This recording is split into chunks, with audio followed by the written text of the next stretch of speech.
In this video, I'll show you how to pay for Peacock with a gift card. I will also show a picture of my dog.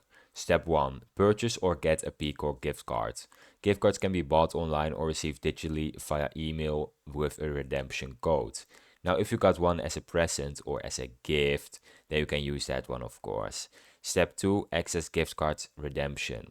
Go to peacocktv.com/gift-cards or open the Peacock app and navigate to Redeem Gift Card section. Step 3. Enter your gift card code. Type in your unique redemption code exactly as shown on your physical card or in your email. Step 4. Redeem and confirm. Click Redeem to apply the balance. Your Peacock account credit will update accordingly and can be used for subscription payments.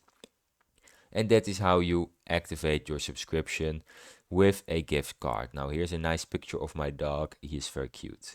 Thanks for watching. Subscribe.